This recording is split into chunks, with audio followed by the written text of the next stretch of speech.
Welcome, listeners, to So Very Wrong About Games, a board gaming podcast about board games.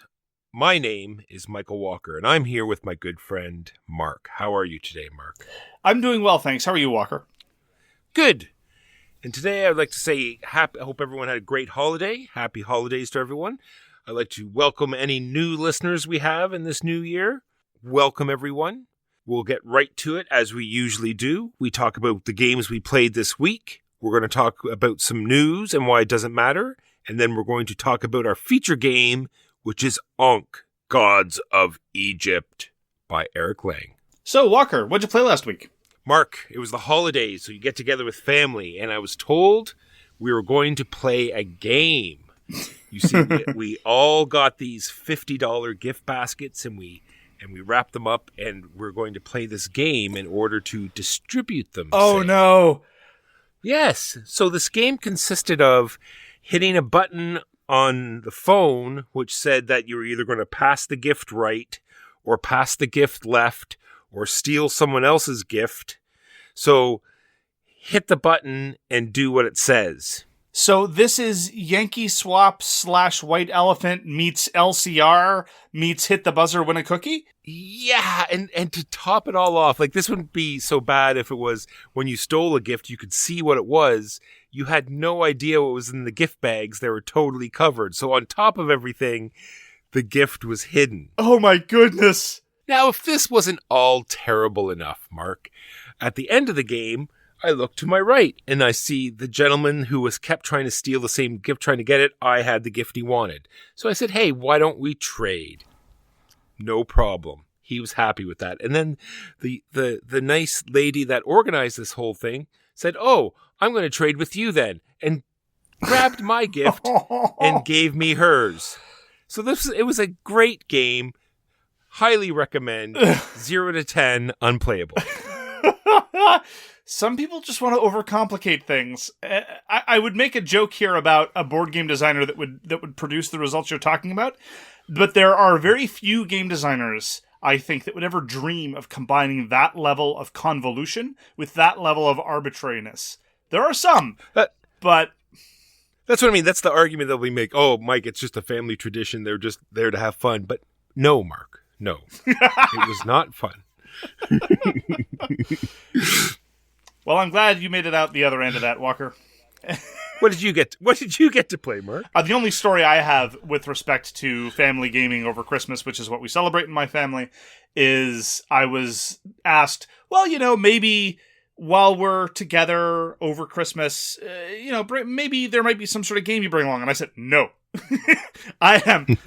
It's like, oh, well, no. She's familiar with, like, trick-taking games and plays cribbage. It's like, yeah. People who play cribbage like to play cribbage. Cribbage is a thing unto itself. I'm not denigrating it as an activity, but it is absolutely an activity as far removed from what we do as calisthenics. Yes, it involves some of the same materials, in very much in the same way that I might walk to go get more chocolate from the kitchen.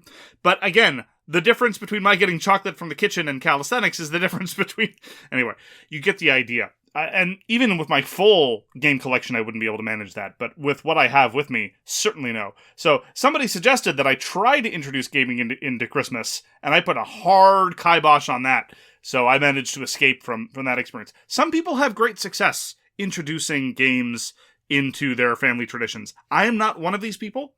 And as I've commented in the past, if anything, I err more towards refusing to try to engage in gaming as opposed to shoving gaming on people.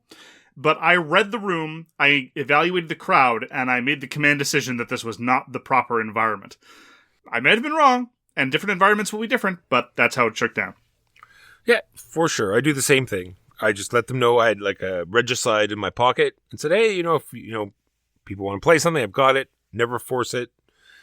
If people are interested, they'll ask me again, and I just leave it at that. Absolutely. I have Regicide with me wherever I go. And in point fact, somebody who's played Regicide before said, oh, you could try Regicide. And I'm like, look, you don't understand. I said to this person who actually plays a fair number of hobby games. People who play a fair number of hobby games have a radically different conception of how complicated games are. And just the notion of a cooperative card game where you're trying to compete against bosses with cards that trigger special abilities and so forth. That's a certain leap of complexity that a number of people are not necessarily eager to engage in their hobby time. And a lot of people don't want hobby time during their Christmas celebration anyway. So that was my reading of the room. Again, if you have great success introducing games to your family, more power to you, and I mean that sincerely. I just felt that it was an inappropriate suggestion on my part. So, suffice to say, in the games I played last week, I did not play any convoluted gift games, nor did I play any other hobby games with my extended family. So, with my actual family, I got to play Coyote. They always love the games I pull out. It's either going to be Skull or Cockroach Poker, but this time I decided to introduce them to Coyote. Even my mother loved it. Lots of fun, lots of laughs, lots of devious bids. Great thing about Coyote is that people who are not inclined to play can still have a great deal of fun watching everyone else suffer. Exactly. It's like definitely one of those games where people just walking by, you can just sort of explain to them what happens, and they sort of look around and they see, they add it up, and then instantly they want in on the next round because it is super fun. And just to contradict almost everything that I just said, if I had had access to Coyote or something, I might have brought that if anybody were inclined. Right? Again, the two question standard that you Walker articulated.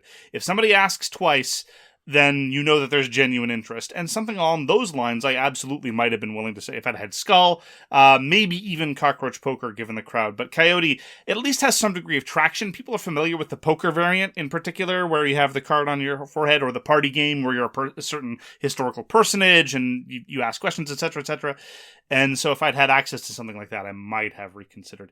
Yeah, Coyote's good. I miss Coyote primarily as an observer. I very much enjoy this as a spectator sport. We should try to get a less racist edition, too. So I played more Assault on Doomrock Ultimate Edition, and I'm having a great time with the additional content. This time I decided to play without any of the variant modules. So I've tried the variant dice module, I've tried the variant solo module, but this time I played with just new stuff. So anytime a card came up for an antagonist, or a trait, or a class that I'd already played in the published materials that are already out for Assault on Doomrock 2nd Edition, I binned it and kept drawing until I got new stuff. And so I got to play the cavalrymen against the horde of little critters. So imagine a bloodthirsty mob of tiny bunnies and little kitties and so forth that are here to chew your face off. And I very much appreciated some of the new design chops that are in particularly that combo, that matchup, because one of the powers, one of the abilities that the cavalryman has is you can sock away a die of the proper value, and then the cavalryman is never considered surrounded. This is the male version of the class, by the way. Every class comes in two versions. And this is particularly relevant because one of the key strategies that the hordes of critters uses is to surround people. And the goal of the hordes of critters encounter is not to kill all of them because they spawn way too quickly for that to be reasonably plausible, but rather merely to survive. If you survive to the end of round 3 against the hordes of critters, you win. And they succeed by swarming you, and at the end of the round, you take damage based on the number of critters that are around you. And so rather than killing things to try to whittle down their number of activations, it suddenly becomes very consequential about who you kill and when. You want to save your attacks until the end, let them come to you in as managed a way as possible. But of course, there are some trade-offs involved in that, because as they charge you, they do more damage, but you don't want to leave one connected with you already because they start to pile up. Anyway, there's a number of surprisingly subtle timing and targeting considerations that this particular boss encounter implies, and the cavalryman really relies on the ability to do damage and then leave. That was very, very useful in that encounter. I still lost because, number one, I'm not a smart man, and number two, because Assault on Doomrock is brutally difficult, and I enjoyed it tremendously nonetheless, as I always do, because as I've said before, I've only ever won Doomrock once without cheating. And so I really like some of the new material in Assault on Doomrock Ultimate Edition. I hope that the rest of the new encounters and the new skills and the new classes continue to show this really exploring the design space that Assault on Doomrock's brilliant combat system really allows for. and really seeks to further exploit the interesting little corner decisions and interactions that are made possible in this system. Now, this is a pre-production version. This is a prototype. It's going to go up on crowdfunding next year through Beautiful Disaster Games. But if you've ever played Assault on Doomrock before, the core fundamentals are still there. The lovely abstracted combat system, the interesting dice manipulation, and how it interacts with your skill cards. And the Assault on Doomrock Ultimate Edition, which, based on the Polish 4th edition, is something I'm very, very much looking forward to. A number of design improvements and so forth, and a ton of optional modules. But again, as I commented previously, I'm not entirely certain that the optional modules are going to be worth their additional rules and component grit. The rules grit is somewhat minimal. I found that very manageable, but the component creep might be real. And that's one of the reasons why I retreated back to the base version, such as it is, of Assault on Doomrock Ultimate Edition. There are some rules changes and some additional component creep already out of the box, but I wanted to make sure I wasn't overwhelming myself and I can really start to appreciate some of the new stuff and letting it breathe by itself. And I'm glad I did. I had a great time with Assault on Doomrock Ultimate Edition. I'm going to be continuing to explore it, and I'm looking very much forward to seeing what changes are done leading up to the crowdfunding campaign next year and any other design changes that are occurred. I also would like to note, on the topic of Christmas gatherings, and this is also under the interest of full disclosure, the copy that was sent to us by Tom Stasiak, the designer and publisher of Assault on Doomrock, came with a bag of Polish candies, which I thoroughly devoured, except for the whiskey truffles. The whiskey truffles taste like whiskey. I do not like alcohol, and I did not find them pleasant. Several members of my extended family, though, oh yeah, they were huge fans. Big, big fans of the Polish whiskey truffles, and I got to sound terribly sophisticated. Oh, those are Polish, you see. Anyhow... I just want to make sure that if you bribe us with chocolate, we will disclose it on the podcast. So everybody wins, really. Exactly. I want to go back to what you said, because it reminded me of a story when you said it was like the woodland creature enemy. Reminds me of my very first convention that I ever went to, where these gentlemen were having a homegrown set of rules that were like D&D, Warhammer sort of, tabletop skirmish, where we had, invisible crossbowmen and, all sorts of different like funky units like that. So where my main caster was a beholder, and this druid on the other side had sent this whole horde of woodland creatures at me. And I'm sure that the lava spell that I had been given was supposed to be cast at range, but I told him that I wanted to do it right underneath me. And because I was floating, was immune, and I could just see the picture in my head of all these little bunnies and chipmunks and woodland creatures floundering in the lava as they tried to attack me. It was quite wonderful. Let me tell you something, Walker. 2 things. Number 1, this podcast has never and will never be endorsed by PETA. And number 2, a squirrel would murder you if it had half a chance. So I fully endorse this path that you've taken. So... that is Assault on Doomrock Ultimate Edition by Tom Stasiak at Beautiful Disaster Games. This is a pre-production copy from the designer, and it will be crowdfunded sometime next year. I got to play Furnace. This is designed by Ivan Lashin and put out by Hobby World. It's a game, it's a very fast sort of engine building, cube pusher. It has this fantastic bidding system where you print out these tokens, and you can't have 2 on the same card, and you can't have 2 numbers on the same card. So this very interesting sort of compensation if you don't win the card, but when you take the card, it goes into your little engine. I really feel playing the advanced way is the best way to go. The difference is, the normal game, when you take it, you can rearrange your engine however you want. But the advanced version, you have to put it on the left or the right. And what this does is it just eliminates all the, the AP or the slowdown, because people aren't, fiddling with their cards, or they're not forgetting, say, oh no, I forgot to do this particular card. They simply have to put it on the left or the right, and then they have to run it from left to right. So they have no options. The turns went very quickly. It's only a 4-turn game. You can knock it out in 45 minutes. This was mentioned actually on the Discord. I imagine playing a game of Furnace with people who are prone to analysis paralysis would be a bit torturous. Because it is, as you say, a very, very stripped down, simplified, accessible, engaging cube pusher. But if someone starts agonizing over the way in which and whether and how they're going to convert their little cubes into little bars or whatever, it could easily stretch into double its suggested length, and I would not want to experience that. Nope, that's why I think the advanced version is the only way. And that is Furnace. I thought that in the advanced version you could insert a card in the middle of your production chain, but you can only put it at the ends? I'd have to reread it. That's the way we played it. How about we'll say it's the Mike Walker advanced version? In the advanced variant, you can actually put cards somewhere in the middle of your production chain. You don't have to stick at one of the two ends. Interesting. Well, you've got your own variant now. That's fine. So you can insert it, but you can't change it once you've done that. All right. You cannot change the order, but when you acquire a new card, it can go in any sequence of your production chain. My way's better. All right. Yes, this is the natural terminus of many a rules mistake. You say, that is the way that the rules... No, my way's better. I got to try That Time You Killed Me. That Time You Killed Me is a new abstract game by Peter C. Hayward, published by Pandasaurus Games. And it puts forth a lot of effort to theme the game. That Time You Killed Me is nominally about two players, one of whom invented time travel, and another whom is going to use time travel to murder the original inventor of time travel, and thereby claim that they actually originally invented time travel. The rulebook is very funny, with lots of asides about how the future's like, about how you're a terrible murderer, about how you may or may not be a brilliant inventor or a despicable person or both. Lots of little messages from the purported inventor of time travel and stuff like that. It's all very funny. The world is communicated very well. And I almost buy the theme when playing the game. Almost. Not quite, but almost.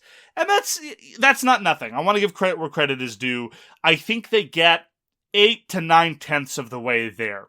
But the problem is that some of their thematic explanations for why the game works the way that it does make more or less sense case depending. So, for example, when you go back to the past, it generates a new copy of you one era forward. So there's the past, present, and future. If you travel from the present to the past, a new version of you shows up in the past, and what you do is you populate a new version of yourself in the present, because, of course, that's you aged. That's that copy of you aged a little bit. But that doesn't carry through to the future, so it only carries forward one era forward, but other things, when they happen in the past, ripple forward all the way to the future. But traveling back in the past doesn't. Other things, as you manipulate them, that manipulation is echoed all through all three boards, and other things not. So, in other words, a number of thematic explanations kind of only work when they fudge it a little bit, and the gears start to show, and it starts to feel like what it is, which is to say, a positional abstract. So, suffice to say, That Time You Killed Me belongs much more in the tradition of, say, the GIPF project than it does to any sort of thematic explanation or any kind of theme-driven or much less narrative-driven game. And that's okay.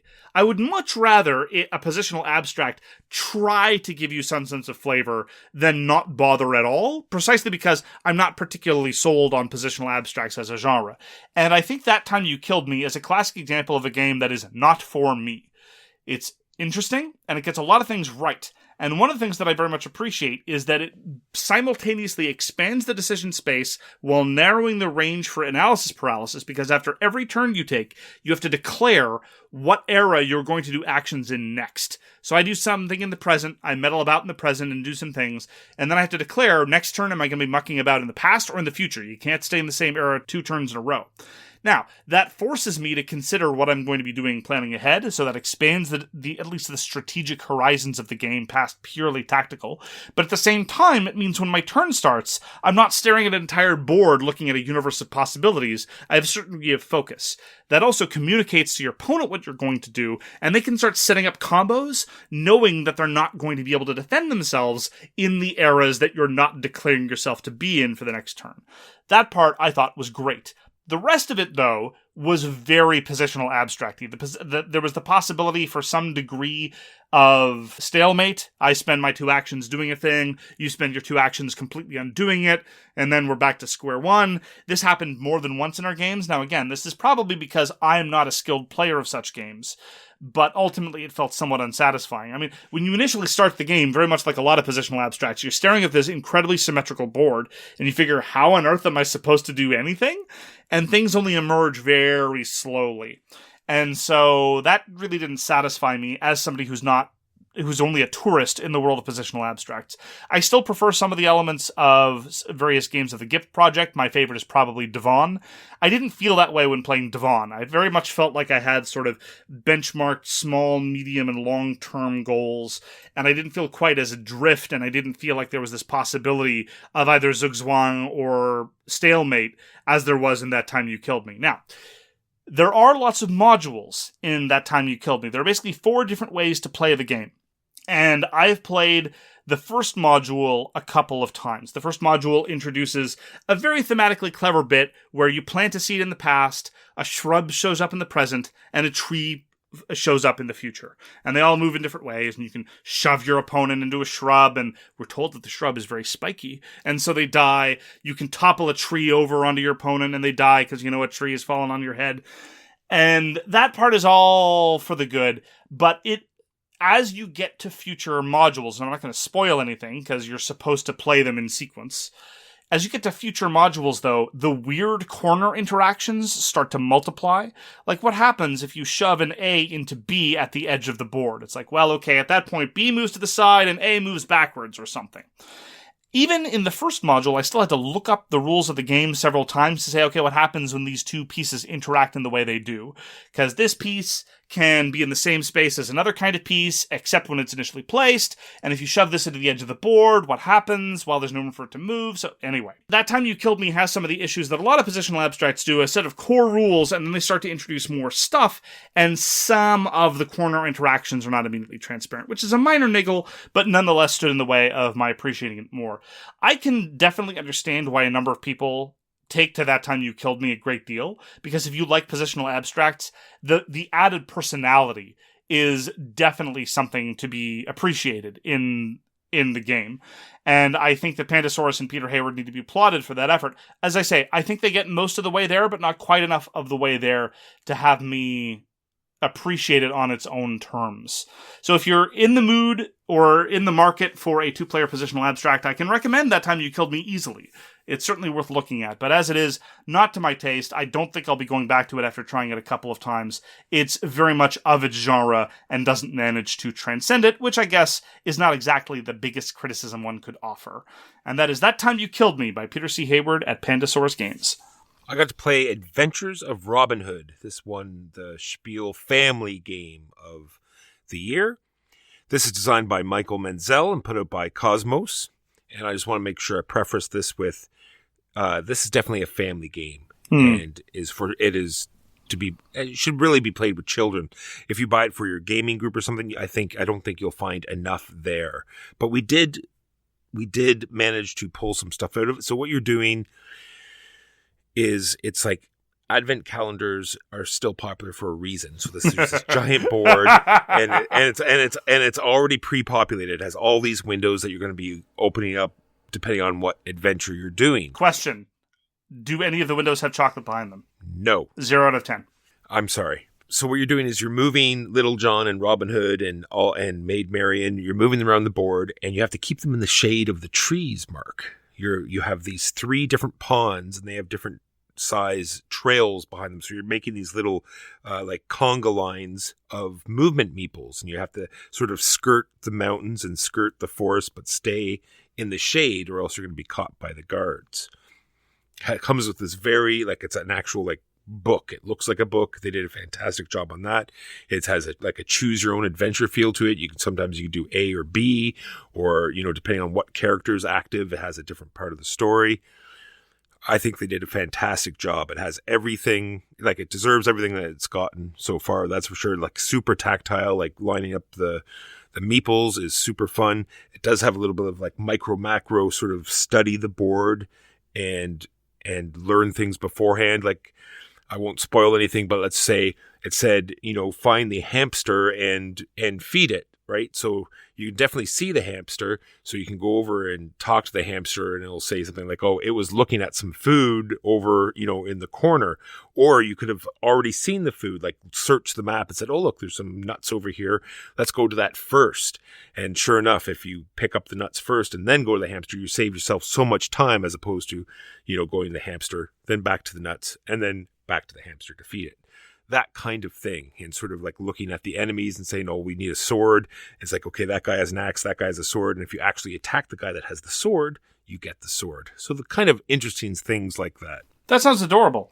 Yeah, and then it comes with this giant bag that you're using. You're pulling stuff out, and you're pulling all sorts of different things out of the bag. There are cubes, there are discs, there are tokens, all sorts of different things in the bag. But they're so different size, so it says So to figure out turn order, it's discs, and you have no problem figuring out what is what. So everyone has their own colored disc, and then there's some discs that will let everyone move, and then a gray one that you can choose who you want to move, and then the red one that's bad that will, populate the bag with bad things and make bad things happen on the board.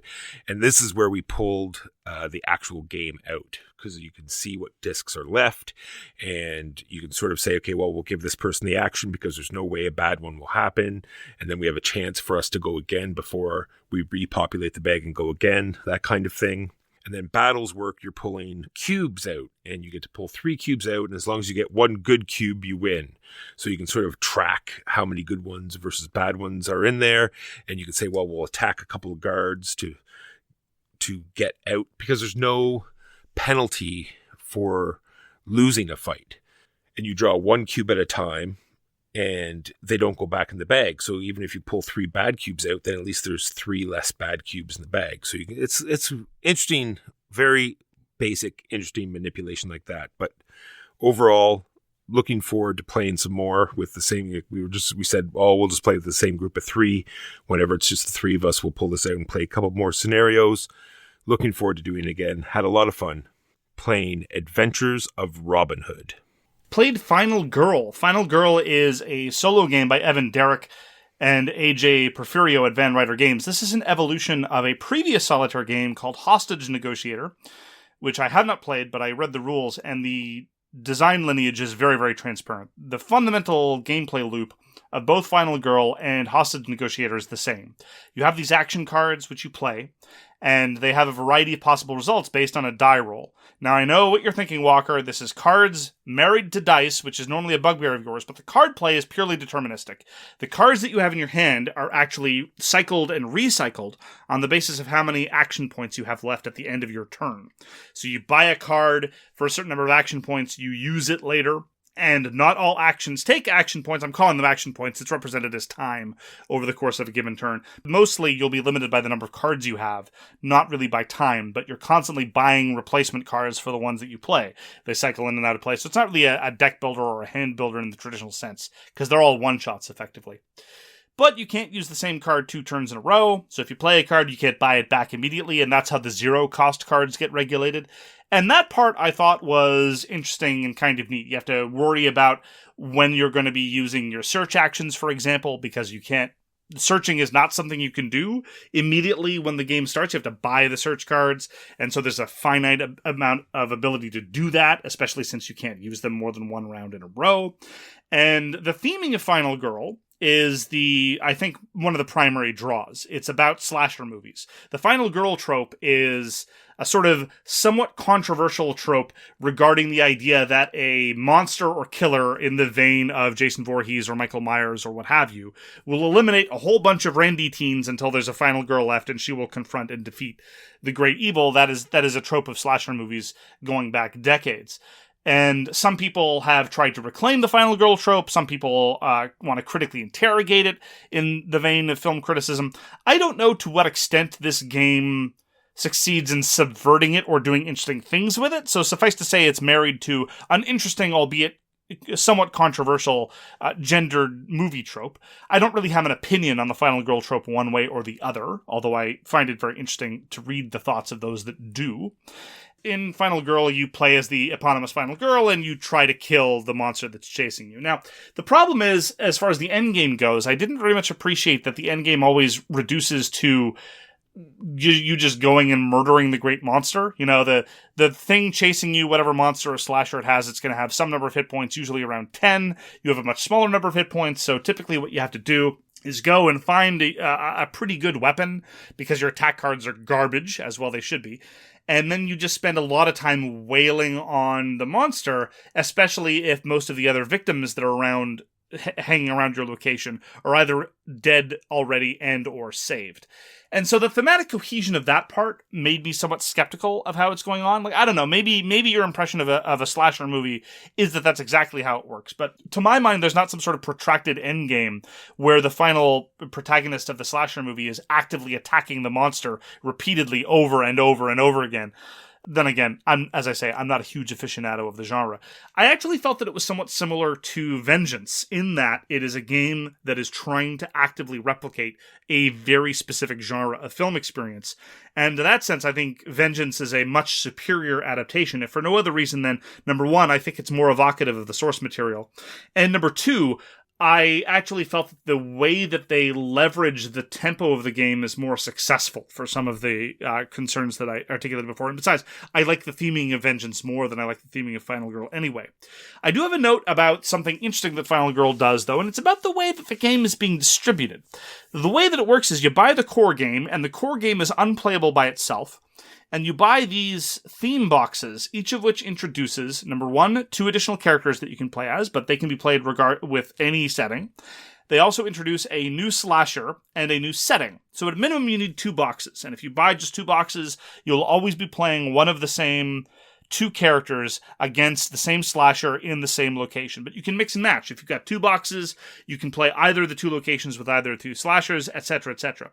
There's also this bizarre and kind of intriguing but not 100% useful or utilitarian approach to packaging involving magnetic boards. I try to explain it, but it's very difficult to describe in words. I would encourage you just to go see pictures of the way that it works. The game boards are themselves the boxes, but not in the traditional way of, say, Siege of Rundar, or, you take the box lid and you put it underneath the board itself to try to give some semblance of 3D. It's that they literally magnetically clasp around the game material, and you remove the magnetic board, and that's the board itself to either track the villain or the location itself. So, as I say, I've tried a couple of different settings and a couple of different slashers and a couple of different Final Girls. And the variety doesn't, I'm not really feeling it to a huge extent. Like the same sort of dynamics work out. I mean, the torrent of bad things that are going to happen to you are still roughly the same. The slasher's going to come and kill things, and you're going to try to save some civilians and then go try to find a weapon and then confront them. Maybe that's just the selection of villains that I've taken. Maybe there's some more interesting ones. But ultimately, I thought that as an experience, it was fine. It was enjoyable enough. It was very quick, 40 to 50 minutes maybe, win or lose. And the difficulty, I would have appreciated it being a little bit higher, but honestly, the level of variance is super, super high, if for no other reason than, are you going to find a good weapon easily or not? In both games, I found a good weapon very easily, and as a result, the final confrontation was borderline trivial. So I think I'd probably appreciate it with a different setup, but again, there's no control for that. If in the deck of item cards it takes forever to find a good weapon, well then probably you're doomed. And so I'm not really sure that that's the level of determinism I want either. So it's like deck milling? Yes, Walker, it's your old friend deck milling. Well, in the sense of awesome, the final confrontation alone. There are other things you need to do. Mostly it's about either, as I say, saving civilians or attacking the final boss, who just wanders around, usually very slowly, killing things. So as I say, I thought it was fine. It was a nice diversion. If the setup were quicker, I'd probably pick it up more frequently. So if you compare it just to another solo game, for example, One Deck Dungeon, the setup for One Deck Dungeon is borderline trivial. You shuffle a deck, you arrange a few counters, you're off to the races. Final Girl, as I say, you need to pull apart these magnetic boards, you need to shuffle together a number of different decks of cards, you need to sort a few more sets of cards, and then set out tokens, and then set things out. You can get an optional miniatures pack, which I do not recommend. It didn't add much to my experience at all, other than just cost and component creep. There's only 2 figures on the board. They're going to be represented by miniatures anyway, so I would have preferred that they all be little meeples. So that would have worked out. A lot of people are really taking to Final Girl, and if you're super enthusiastic about slasher movies, I could definitely recommend it more. But as it is, I thought it was a perfectly serviceable solitaire game. It didn't really grab me, but it was hard to be too offended when it's that quick. And the fundamental card play, the card cycling I did enjoy, but ultimately it was at the whims of how good your dice are. You can carefully plot out having the perfect hand, but if these dice, which are highly variant, generally speaking, you're going to be rolling 1 or 2, and you're looking for successes on 5 or 6, there's a lot of room for weird results as a function of that. So add that to the deck milling and trying to find a good weapon. I never really felt like I had a whole lot of control over what was going on. So that's Final Girl. If with a quicker setup, I'd be willing to give it a few more goes, but as it is, I don't think that the time to value investment is really there. Designed by Evan Derrick and AJ Porfirio, published by Van Ryder Games. That's Final Girl. I got to play Radlands. This is designed by Daniel Piechnick and published by Roxley. And what this is a 2-player sort of back and forth type game. It doesn't really bring too much new to the table, but it definitely gave me like that mind bug feeling because you're both drawing off the same deck. It's quick, easy setup. The rounds, the whole game is very quick. You have 3 bases. You're putting out troops or people in front of them to block them.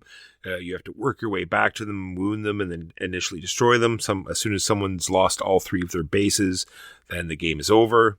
So it's easily start up again, and it's got very tight sort of resources, right? Because you're dealt this hand of 6 bases for you to choose 3, and the deck of bases is huge, like 40 different bases in the deck, and they all have crazy powers, and depending on how powerful the base is, it's going to tell you how many cards you're going to get at the start of the game. So it can be anywhere from 1 to 6 to a bunch. But anyway, that is one of the resources as well. It's very hard to get card draw. You're only going to get 1 card a turn.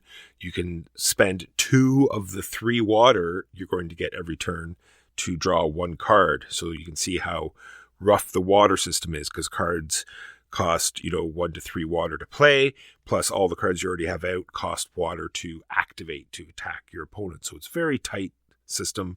Played 2 games today. Can't wait to play more. Really enjoyed it, because that's all it is you pick your bases, draw the cards that you get, and then you're off to the races doing, outlandish abilities, crazy attacks, just very mind-buggish feeling. It's like, oh, this guy has this crazy character out. I just need to figure out how to, counteract that and then sort of get through the next round. So that's Radlands. Definitely will hear me talking about it more because I'm going to play it a lot more. Question. So you've compared it a couple of times to Mindbug, and you're not really big on Mindbug. What about Radlands makes you like it so much more? Well, just because it has a little bit more grit to it. Mindbug's very random and much quicker, and the cards are much more swingy in Mindbug, that's for sure. And like I said, this doesn't bring too much. There's a lot of games that are out there like this, put out your bases, defend your bases, but I don't think none of them are streamlined as much as this is. I see. So it's kind of the sweet spot for your preference between the complexity of your more complicated dueling games. My preferred would probably be Sakura Arms, but, because there's a fair amount of grit in Sakura Arms. You need to know about how the keywords interact, and there's some subtle interactions. And then there's the incredibly stripped-down simplicity of something like Mindbug, and you think Radlands, for you, is somewhere comfortably in the middle. Worded very nicely, Mark. Exactly how I would put it. I see. I'm interested in trying it. My favorite game of that genre right now is probably Imperium of Contention, if for no other reason than it supports multiplayer and still works beautifully at 2-player. I still feel, I've said it before, that Imperium of Contention feels like a card battling game in the same mold, but I'd be very interested to try this Radlands of which you speak. Got to play Crash Octopus. This is actually from 2 weeks ago, but I neglected to record it properly, and we had plenty of games to talk about anyway from that period. But this is not for lack of enthusiasm on my part. I thoroughly enjoyed Crash Octopus. Crash Octopus is a dexterity game from Naotaka Shimamoto and Iten. This is the same team, by the way, that put out Tokyo Highway. The absolutely visually stunning and adorable and endearing I was about to say game, but that's not really the term I'd use for Tokyo Highway. I don't mean to get into sort of reductive arguments about what is a game, but Tokyo Highway was a beautiful experience, but I felt that the actual game elements, particularly the competitive elements, were not particularly well calibrated. Crash Octopus, although I've only played it the once, I hope will have more of a competitive legitimacy to it, or a little bit more rigor in terms of the rules experience, because it captures what I really like about a lot of miniatures games in the dexterity format. I've had the same experience with respect to the Flick 'em Up games, for example. You get a lot of the tactile and visual appeal of a tabletop miniatures game in that there's a shifting geography that encourages certain tactical considerations. And this was manifest several times in our game of Crash Octopus. You've got this pink dome, which just beautifully represents the cresting of an octopus's head above the surface of the water that's moving around, and the tentacles are moving around, and players are repositioning themselves with respect to the tentacles and the octopus head to either protect themselves or threaten enemies. You have to worry about all the time collecting treasure, which is the actual victory condition, but you can't flick the thing that's closest to your boat. So as a consequence, where your boat is you can get into some shockingly clever placement considerations, like, I'm here protected by a tentacle, and I'm really close to this piece that I don't need, but I'm also slightly more distant from this other piece that I do need, and so I'm setting myself up lovely for future plays. I was very impressed by the level of tactical nuance in a game of Crash Octopus. Now, it's not, of course, the deepest game in the world. It's still just a cute dexterity game, but nonetheless had some opportunities for clever positioning, and I really liked that. It also had a new form of flicking. You don't flick with your finger, but you flick with this mast with a flag, which is just a sticker, but it's surprisingly stiff. So basically you're flicking with this sticker to move things around the board. It definitely rewards the kind of flicking that Michael Walker is opposed to, which is to say a subtle, gentle flick, because you have to flick things onto your ship, but anytime you hit your ship, there's the possibility of knocking things off your boat, and a lot of that happened. I have to attribute that to a certain degree of overzealousness on our part. If you like to wail on things as hard as humanly possible, Crash Octopus is probably apt to leave you in... unless, of course, you do so aggressively. You could just take that piece of treasure and send it sailing into your opponent as hard as you want if you're inclined to. You're probably not going to win that way, but if you want to work out your aggressions and do the Hulk smash move, then by all means. I'm not going to stand in the way of your preferred version of enjoyment. The world is your oyster, or your giant octopus, as the case may be. I think Shakespeare had a play in which he said the world is your giant octopus. I can't remember. Probably one of the Henrys. So, Crash Octopus, visually delightful. I had a great time. I want to play it some more. I have some doubts, as per usual, about the victory conditions. It seems like a game with very, very coarse scoring. So we had a two-way tie at 3, and then a two-way tie at 2. And so the tiebreaker becomes very, very important. We mentioned this last week when talking about going off script. This is the kind of game where everyone has to keep the tiebreakers in mind, I think, in order for it to be a slightly more transparent experience. Delightful game, tiny package, big visual appeal. Scratched a little bit of the tabletop miniatures game itch. I was a big fan of Crash Octopus. Now Takashimamoto and Aten. And finally for me, a couple weeks ago I talked about Seven Wonders Architect, and I played it a bit more this week. I just want to make sure that any of my comments a few weeks ago weren't misinterpreted as anything positive, and make sure no one makes any moves to, this is a terrible game with zero decision space and painful gameplay. I really need to I really need to show this to you, Mark. It's quite a thing. Why? Why do you want? I didn't know you were such a sadist. I want you to affirm my opinions on this game. So, Seven Wonders, you're taking your wonder and your deck of cards, and you're putting your deck of cards to your right, and everyone does this, and therefore forms a circle of cards. And when it's your turn, you're either choosing the face-up card on your left or the face-up card on your right, or taking a blind pick from the middle, and the cards either have just straight-up resources or straight-up victory points, and that is what you're doing. There's a few little game elements when you get a technology with these green discs, but it's really not that much. The game will end before you get more than 2 of them, and quite painful to think about. I'm sorry you had to relive that trauma, Walker. I'm very sorry about that. No, like I said, I was worried that I might have said something positive about it 2 weeks ago, so I just wanted to come back and make sure that no one tries to play it. I don't think so. I don't think anyone would misconstrue your experiences with Seven Wonders Architect. And those are the games we played last week. Now on to the news and why it doesn't matter. So, Mark, it was a Kickstarter Christmas. I got all sorts of things in on Christmas Eve and the day just before. It was For Science, Radlands, Steam Watchers, all of this stuff showing up. So it was a very game-filled Christmas. You got For Science and you didn't tell me? Oh, I wanted it to be a surprise, Mark. Why would it be a surprise for me? I already had my copy. Well, that being said, that's sort of a surprise for everyone, because I think we're going to give it away as a prize in an upcoming episode. Ooh. There's no sense for us to have 2 copies of For Science. But then we would have twice the science. So keep an eye out for that. I'm very glad you had such a successful Kickstarter delivery series.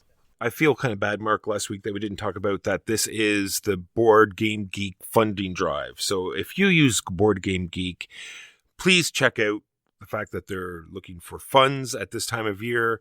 And if you can do that, then do that. That is a great resource for us. Moving on. All right, Mark, it's supposed to be a surprise, but I'm going to say it anyway because I do what I want. Board Game Barrage is another board gaming podcast. And guess what? They're doing a top 50. I know what you're going to say. They're always doing a top 50. So I'm not sure what this top 50 is. I think it is their top 50 of all time. And I'm going to be on the show. They're doing this peanut gallery thing. So they do 10 at a time. And then they have content creators on every number sort of, chime in and talk about what they've picked. And I will be on there next week. So check it out if you wish.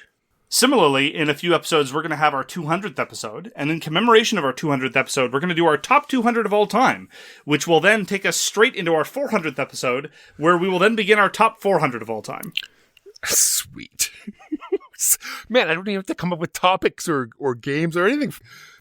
So Ra's getting a new edition from 25th Century Games, and Ian O'Toole, like you said just recently, how much you enjoy his art. He's going to do the art for your new upcoming game that you enjoy so much. Isn't that great? What I specifically said was, I am now anti-Ian O'Toole's art because I don't think it's very functional and I don't think it's very attractive in terms of the iconography and in terms of the board layout.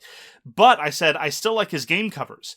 And I'm not asserting that he in any way listens to the podcast, but as though to prove me wrong, he then puts out the new cover for Raw, so as to make me eat my words. I really don't like the new cover. We'll see how the game itself turns out, and Raw deserves to be in print forever and always, but I have serious misgivings. And then lastly for me, Mark, we talked, I don't know, about 4 or 5 months ago, it was Cursed City. This came out by Games Workshop. It was this new thing. They were saying it was going to be this big thing, and they said, that's it. We're not even going to support it anymore. This is a one-time thing. And then they said, no, we had our fingers crossed. Actually, we're going to bring it out again this year, and we're going to have expansions and all this stuff for it. Trust us this time. Oh my goodness. Back in the good old days, Games Workshop would just always say the same thing, that they were going to be supporting all their game lines, and then just abruptly cancel them. That at least was consistent. I don't know how to deal with this new series of gaslighting from Games Workshop. Anyway, finally from us, this is our last episode of 2021, of course, and I, for one, speaking personally, cannot wait to see 2021 go out the door, as it were, metaphorically. We don't know when we're going to be coming back because I'm going to be traveling for quite some time in January. We will be back sometime soon in 2022, and we are going to be pre-recording some bonus Patreon content, so you will not be left out high and dry in the interim, but we will see you when we see you, and we will, of course, have our grand best of 2021 spectacular, during which we briefly descend into the gutter to talk about top 10 lists. And that is the news, and why it doesn't matter. And now, on to our feature game, which is Ankh, Gods of Egypt. Ankh, Gods of Egypt is by Eric M. Lang, published by Cool Mini or Not after a successful Kickstarter this year. It is nominally the third in kind of sort of mythological trilogy, starting with Blood Rage and then Rising Sun and now Ankh, Gods of Egypt. Eric Lang is a prolific Canadian designer.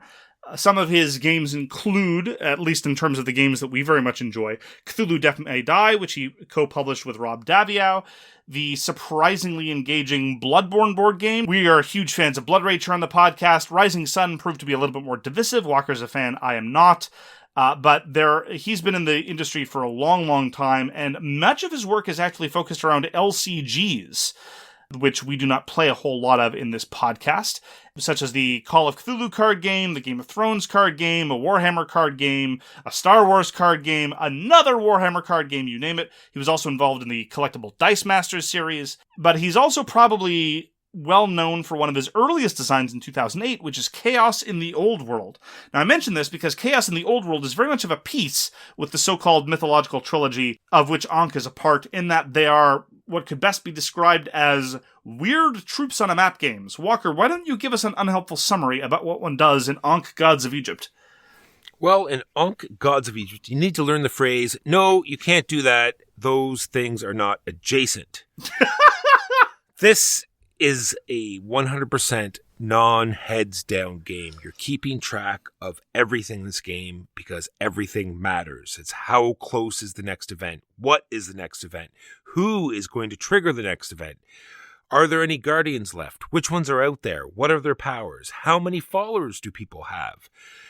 Where is their god? What is their power? Where are people's troops? And how can I get into these different territories? Who has the monument majority in these different territories? And what battle cards have all the opponents played? You're constantly keeping track of all these things. All of these things matter.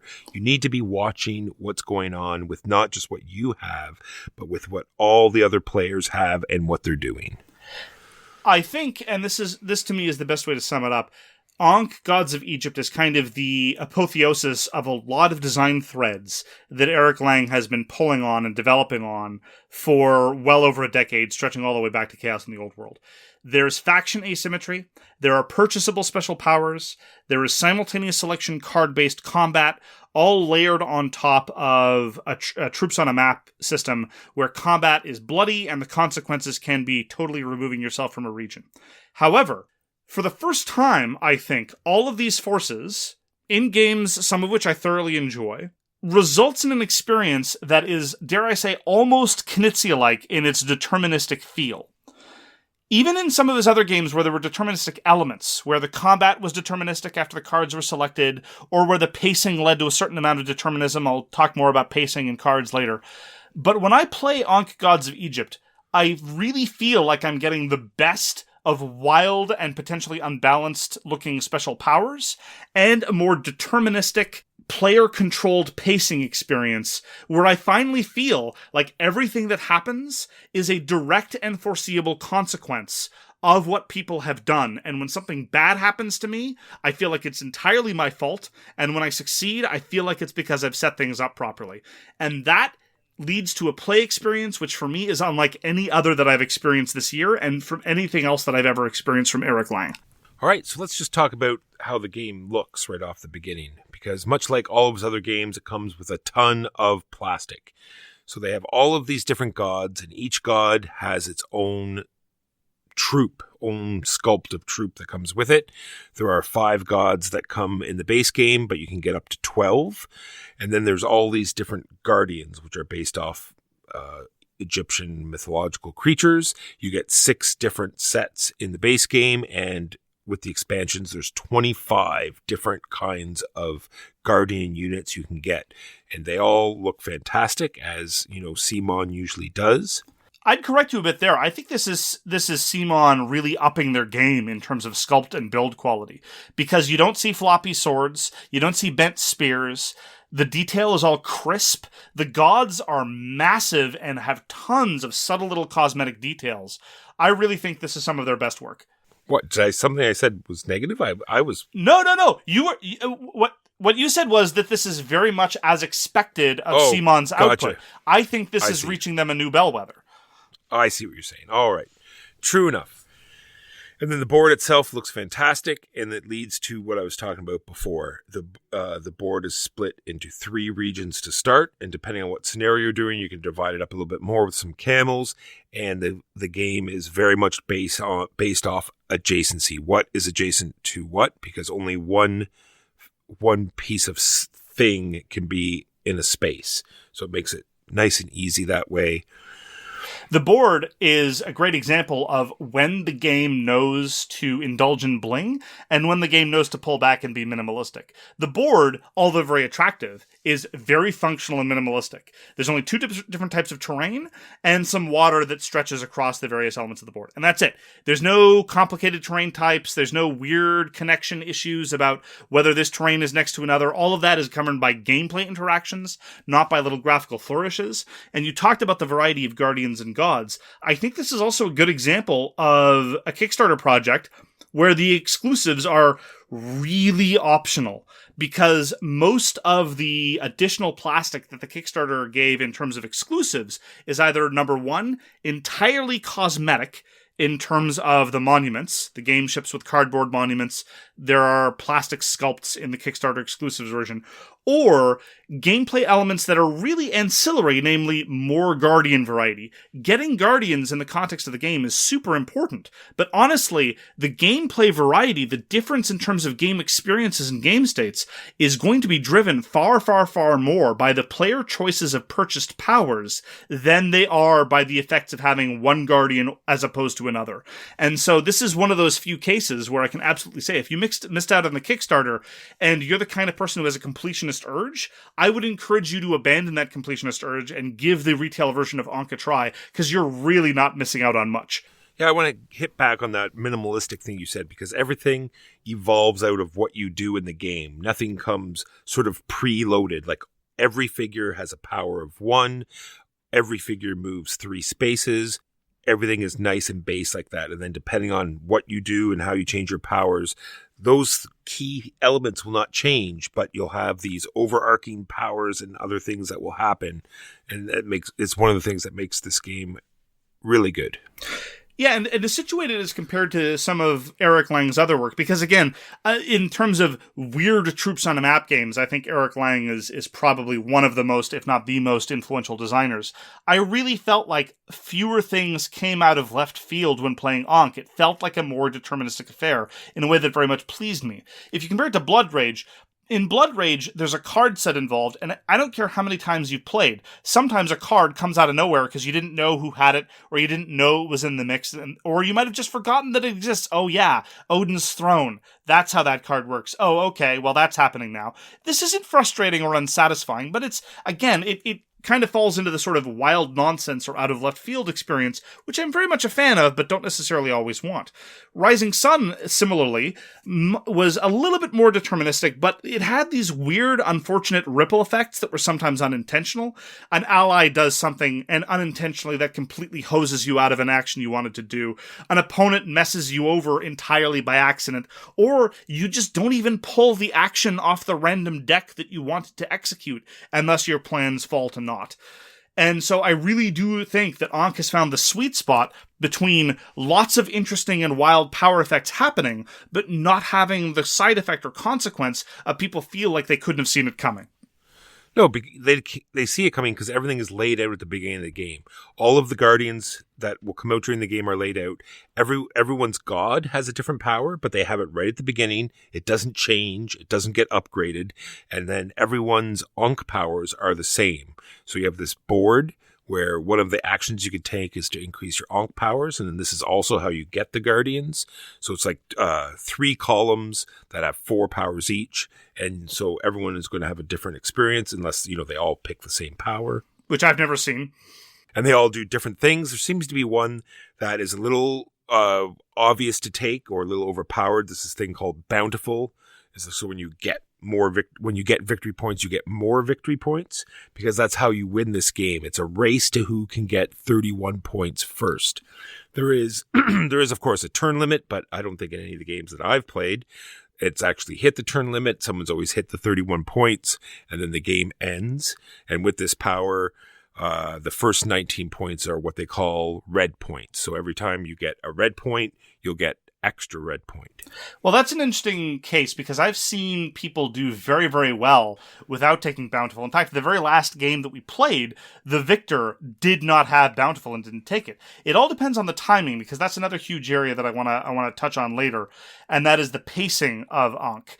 You want to take Bountiful if you play Ankh the way I play Ankh, which is the way I play all games, which is I want my points fast and dirty. I want early gains, and I want to build up an early lead and hope that coasts me to the mid and late game, because I tend to peter out later on. It's because I have a lack of endurance. I attribute it to my lack of vision and my frail physical constitution. And if you're playing that way, Bountiful is absolutely something you want to take. But if the game lasts a little bit longer, and or if you plan on making your push later, Bountiful is a waste of time, because you're much, much better off taking something else. I would say it's very situational. I will say this, though, with respect to the purchasing of Ankh powers. I see different people getting very good mileage out of purchasing different sets of Ankh powers, but every time I play, I always gravitate towards the same ones. I don't know to what extent this is a me problem or a game problem. You still get the variety. Different people take different things and become very successful with it. But every time I sit there, even if I try to do the Michael Walker thing and say, I'm going to try something radically different, I stare at the powers, I look at the board, and I figure, I think this is the one I want. And I take the same ones over and over and over again. I don't find it boring, but I do find it odd. So I'm going to talk about the action system, Mark, because can't think of another game that does it quite like this. There are 4 actions you can take. When it's your turn, you're going to be taking 2 actions of four different ones. And it has this sort of, I don't even know how to explain it, this track. So when you take an action, the token moves along the track. And when it gets to the end of the track, you're going to trigger an event. And then the actions are very simple. You're moving figures, or you're summoning a figure, or you're gaining followers, which is another type of currency, or you're unlocking the Ankh powers, with which we just talked. I love explaining the game of Ankh because whenever I can explain how your turn works, and it's so incredibly simple, I feel like it's a great way for players to get into the game. When people don't tend to ask over and over, how does this action work? How does this other action work? All 4 of the available actions are so incredibly simple and straightforward, but they nonetheless offer up this tremendous space of trade-off because you said you get to do 2 actions. That's kind of true. That's kind of not true. You only get to do 2 actions if A, your second action is lower on the list of actions because they're just arranged in a top-down order, and B, you did not trigger an event with your first action. And so knowing this not only influences what actions you're going to take, but influences how you want to set up the actions of people downstream from you in turn order. It's delicious. It's lovely. I love it. It's so good. So this sort of ties into, because you might think, well, are these the only things you get to do in the game? No, he somehow tied more actions into the combat system. So there are different events. There are conflict events, there are conflict events. There are the camel caravan. There are controlling monuments. So within the conflict are these combat cards, and that sort of introduces even more actions you get to do during combat. And I think he did a fantastic job there, where you're building monuments, you're receiving these followers, you're getting victory points, you're killing figures, and the fact that your gods never die introduces this really interesting dynamic of where you place your god and which territory they move into. Love all of that. Eric Lang loves conflict games in which sometimes you don't want to win, and or what victory looks like can be radically different. And Ankh, I really feel, dials this up to 11. You can go into a battle knowing that you want to lose. You can go into a battle knowing that you just want the battle to happen. You can run away from a battle that you're winning because you don't want the battle to happen on those terms. You can just show up because you want to build a pyramid and then gleefully accept that you're going to lose. And you're not even going to win anything from that pyramid now, but you need to activate it later. There are all these different ways and different approaches to how a fight is going to happen. It almost does it a disservice to just think of it as conflict, because as you're exactly right, so many of the fundamental actions of the game, a lot of the core drivers of how the game works, are buried in this conflict resolution system. And I say buried because, again, this is one of my criticisms about how to teach the game and about how new players on-road into the game. It's not terribly complicated or terribly surprising, and it doesn't lead to the sort of wild, unexpected events, but some people have a little bit of difficult time internalizing how flexible and how multifaceted the conflict events turn out to be. It's delightful to experience, but sometimes it's initially daunting. I think if people have played Blood Rage before, they can understand that, completely losing a battle is sometimes just as advantageous as winning. Sure, but I mean, the analogy I think with Blood Rage would be, it's as if when playing Blood Rage, a conflict event could lead you to playing out a new power card, or summoning a whole bunch of figures elsewhere, or as opposed to Blood Rage, where, and again, this isn't a criticism of Blood Rage, sometimes you want to lose because you've got a power that gives you points for losing, or sometimes you have a conflict card that's a one-shot that says you win something special for doing this thing. As opposed to, again, in Ankh, some of the fundamental core elements of the game are implicated in this card play, which is utterly delightful. And not only what you get to do during combat is interesting, the order in which you do it, because one of the ways to score is when this conflict resolution happens. You only get 1 point for winning the battle, but you also assess the monuments in that territory, and whoever has the most of a certain monument will get points for that as well. But this is determined before the complete battle resolution. So you start the battle, you play your cards, and then you determine who has the most monuments. So those cards that destroy troops become very powerful, but sometimes they don't give you what you want. But if you wipe out all of their troops, then they don't get to score those monuments. So there's just so much decision to make as you're playing cards. And it's got that typical Kemet style where you have to, once you play the card, it's out there forever until you play the I pick up all my cards card, which leads into I'm just going to talk about it now, which leads sort of into the camel caravan event, because what it does is allows you to lay out more of these camels, which divide up the map. And a lot of times people will think that is not a very powerful action or a useless action. It is very situational too. So sometimes it can be something that you do not want. But once you understand that when you're adding more territories, it is giving you more opportunity to play cards. So more opportunity to throw a figure into a territory that you don't care about in order just to play I get all my cards back. So when it comes around to a territory that you do care about, you now have all your cards. Or constantly dividing up into a bunch of territories. So you're cycling every other territory, you're cycling your cards back and building a monument every other conflict. All of these things are very interesting and love it. Also fascinating and easy to underestimate. And one of the last sort of big strategic aha moments that I had while exploring Ankh, not that I'm in any way done exploring the possibilities of Ankh and the strategic horizons therein, when you make a new region with the camel event, you get to reorder existing regions. And as you said, Ankh is a race game, and whoever cracks the victory point marker first. You don't finish the rest of the conflict event, and whoever has the most points wins. More than once, the victor has been the victor exclusively because they crossed the finish line first, because all their valuable territories were earlier on in the conflict ordering resolution. And some other schmuck who was gonna probably score more points overall was looking at that 7 region, that 8 region that never got to score, and they get to go home a loser because of that consequence. It's absolutely delightful. It's another subtlety that, again, is not super accessible to new players, but is an interesting lever to pull and becomes at least reasonably transparent after a couple of plays. So another event that can take place is monument control. So you simply take a monument that is on the board, and if it's a neutral one, you have to convert all the neutral ones first, and if you have a figure beside it, it is now your monument. But once all the independent ones are controlled, you can start taking away opponents' monuments. So it becomes very cutthroat and very strategic, because you can purposely leave independents not taken in your, up in the corner territory and try to defend it. So you can sort of stop them from taking yours down in the conflict areas. And this leads actually to one of the things that players first tend to realize even in the first couple rounds of the game of Ankh. And I've seen lots of players do this. I remember experiencing it for the first time when I played Ankh, and that is the crucial control of event pacing. Triggering the events on your terms is of paramount importance.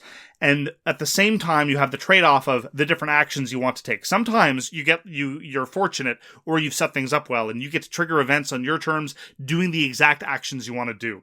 Seldom is that the case. Usually you have to make trade-offs. And watching people realize how the incredible bone-simple action selection mechanism dovetails with this crucial early game business of claiming control of monuments is absolutely wonderful. The jockeying starts right away. You and I have talked a lot about troops on a map games where there's this big build-up and then this massive confrontation. We very much like Lords of Hellas. We very much like a lot of these other troops on the map game, but typically you do tend to see those big build-ups and then a huge conflagration. In Ankh, the skirmishing and the scurrying to control the early monuments, it starts right away, and it's immediately transparent and evident, but being able to manipulate the tempo successfully is not immediately obvious.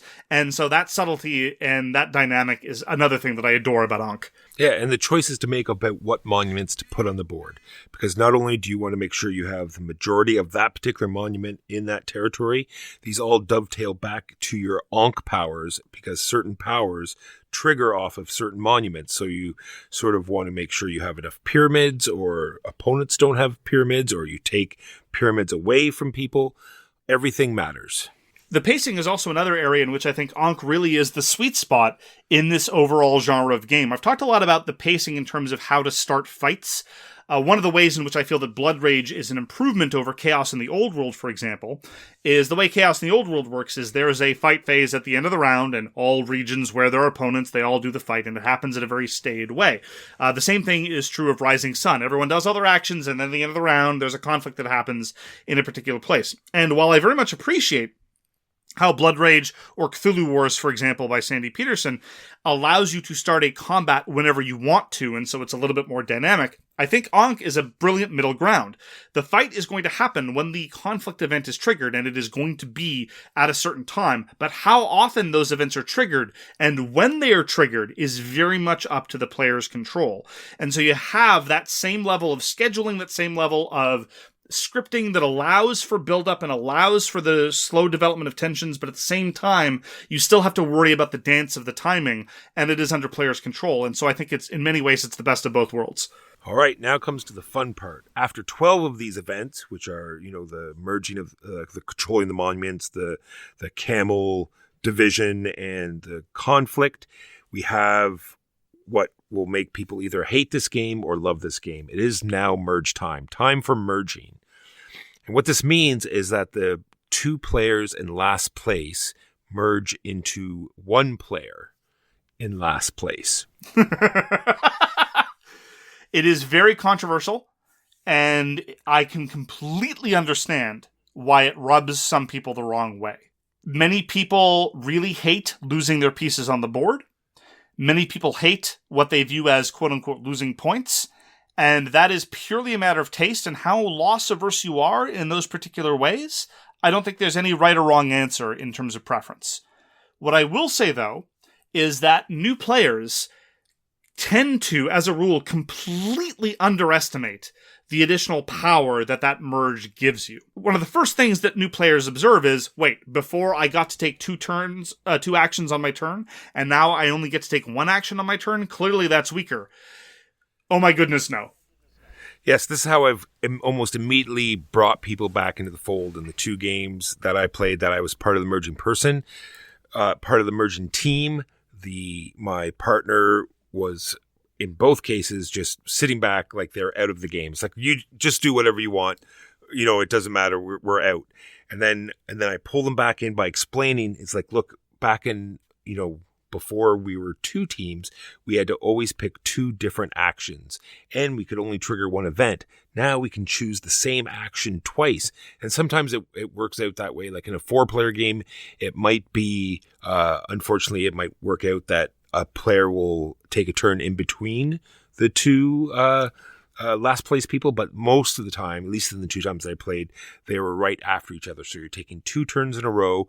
It's allowing you to trigger events when you want. It's allowing you to take the same action twice in a row, which is extremely powerful, and that has immediately brought them back to the table and got them back engaged in the game immediately. And love it or hate it, and I have some misgivings with respect to the merge. I've seen the merge happen when the merged players are so far behind they didn't really have much of a chance to come back. I've also seen the merge happen when it was a tight race and the merged god just stomped all over everybody else. Now, part of me wants to say, well then, the players in the lead should have built up a better lead, or the players in last place shouldn't have allowed the star player to get a better lead in reverse order, corresponding to my previous comments. But ultimately, love it or hate it, there are 2 things to be said about the merge. Number 1, it gives the game a definite arc. It absolutely puts the game on its head, and suddenly you now know you're in the end game, and you feel it, and suddenly the stakes are raised, and you can't play the game exactly the same way that you were playing up to that point. And number 2, much of the time, albeit not all of the time, it means that someone isn't going to be completely out of the running at the end of the game. You have to wonder about how much longer the game is going to last, how much time they have to make up the difference, but they're now suddenly super powerful. They have new tools at their disposal if they're willing to keep an open mind enough to exploit them, and it means, therefore, that you don't have the spoiler effect that you sometimes encounter in other troops on a map game. Well, I'm in last place, but I have to go attack somebody, and whoever I don't attack is going to win, or whoever I attack is going to win. And so, if nothing else, for those two reasons, I really admire the effect that the merge has on the game.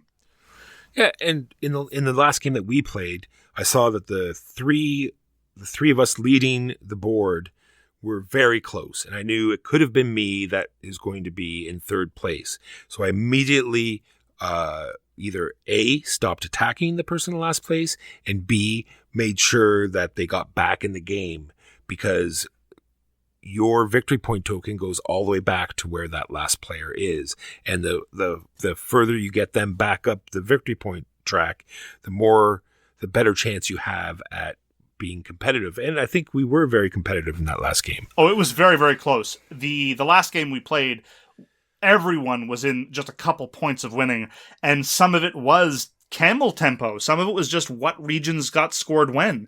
And I was very much impressed by the merged god, who scored something like 6 or 7 points off of a single conflict. It was really, really impressive and really well done.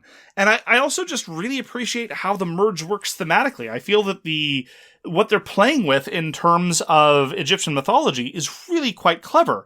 It's basically an extension of the Aten crisis or the Amarna heresy of the 14th century BC, where for a brief time, Egypt went...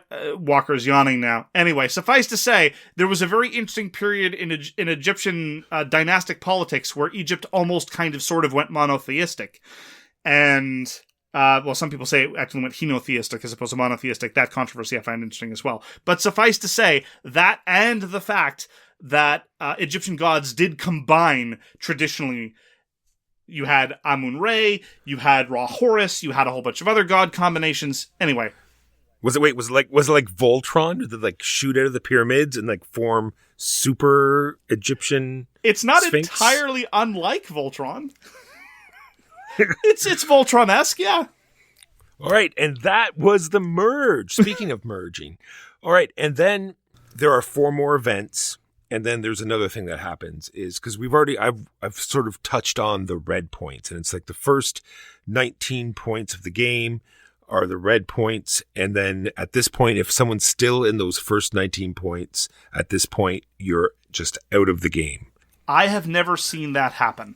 I was about to ask you that. It's not happened in any of the games that I've played, but it's much like in Gugong when you have to make it to the temple. Right. I've never seen anyone not make it to the top of the temple, but it leads to a little bit of, stress or anxiety or sort of, tempo change to the game, which, is kind of nice. I wouldn't say stress or anxiety. Those tend not to be very nice. I would say tension. Tension. There you go. Yeah. It's largely illusory tension, but tension. I think also it dovetails with what I was saying before. The merge, I think one of the design points of the merge is to make sure that there's never going to be a spoiler. Someone who's not in contention for the win, but can nonetheless influence who is going to win. And I think that the threat or possibility of eliminating players if they're still in the red zone after that penultimate conflict event has the same goal. And then lastly, there'll be 2 more events, and then the game is done. But like I said, in any of the games that I've played, it's never made it to the end of the game. Someone always hits 31 points, and they are declared the winner. To sum up what I've said before, I really think that Ankh, Gods of Egypt, is the culmination of a lot of very interesting design elements, and that they best manifest in this game of Ankh. The pacing, the carefully calibrated balance of very interesting powers, but no feeling of wild nonsense that comes out of left field, the sense of control, the sense of theme, functional components that are nonetheless bling at their best. I think that Ankh Gods of Egypt is a triumph, and I think it is Eric Lang's best design work. I agree with all those points. It does so many things that other games don't, with the action selection, the merging of 2 players, the fact that almost every game will be different with so many different gods and so many different guardians, so many different, power combinations to try out. I am looking forward to, and we haven't even touched on the fact that there are different scenarios that you can play. We played, a game with capitals, and there's all sorts of different things that we have yet to try, priests and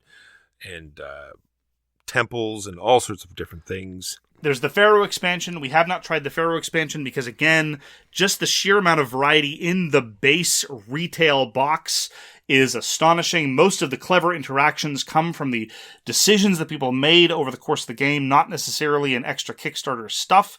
We've tried other scenarios, but again, the core basic setup of the game is going to lead to enough variety. I have not felt the need to go into some of the other scenarios because I don't feel they add a whole heck of a lot because the core engine is so strong.